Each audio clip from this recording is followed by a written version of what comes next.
Coupe du Président. Que d'émotion hier à Halifax quand l'Océanique a gagné la Coupe. Marc-Claude, ça n'a quand même pas été un match facile. Non, pourtant, c'est un balayage en 4 rencontres contre les Mooseheads. On ne s'attendait pas à ça.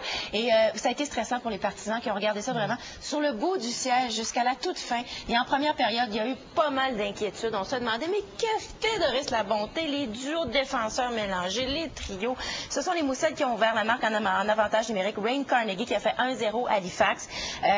Sidney Crosby a fait 1-1 en deuxième période grâce au brio de Mario Junior Scalzo.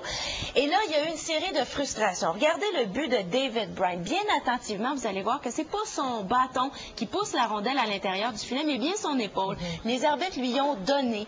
Doris Labonté était dans tous ses états. C'était 2-1 pour les Mooseheads. Sidney Crosby croyait bien avoir réussi à égaler la marque quelques minutes plus tard. Et là, vous allez voir, le but est refusé. Et ça a été un peu la bougie d'allumage. On a retrouvé la grosse machine offensive de l'Océanique après ça.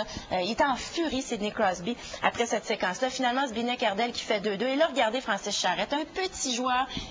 Et ça, c'est de la finesse. Belle échappée, déjoue complètement Jérémy Duchesne. C'est 3-2 pour l'Océanique qui ne sera plus devancé par les Mooseheads. Mais en dernière période, c'était serré. C'était 4-3. En fait, c'est la marque finale. Et la rondelle qui était sans arrêt dans la zone de l'Océanique, ça a été très, très difficile jusqu'aux dernières secondes. Sidney Crosby, joueur par excellence des séries, donc remporte le trophée Guy Lafleur. Eric Nielsen. Il a cassé le trophée. Qui casse le trophée. Donc, l'équipe s'en va en Ontario, à London, pour le tournoi de la Coupe Memorial. Ça commence le 21 mai prochain.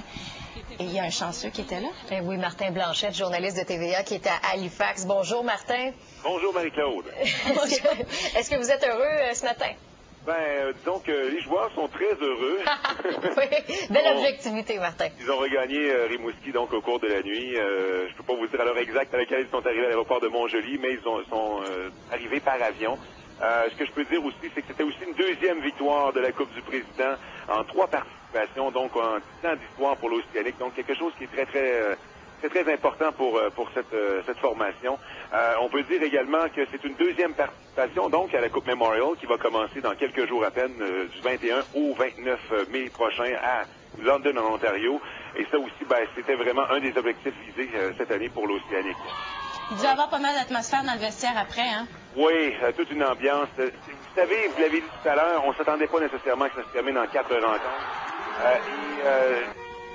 C'était des matchs très serrés. À part le premier, tous les matchs ont été disputés, terminés par 1 point ou enfin 2 avec un filet désert. Donc chaque match ont Merci été... beaucoup, Martin. On va se laisser là-dessus. Merci.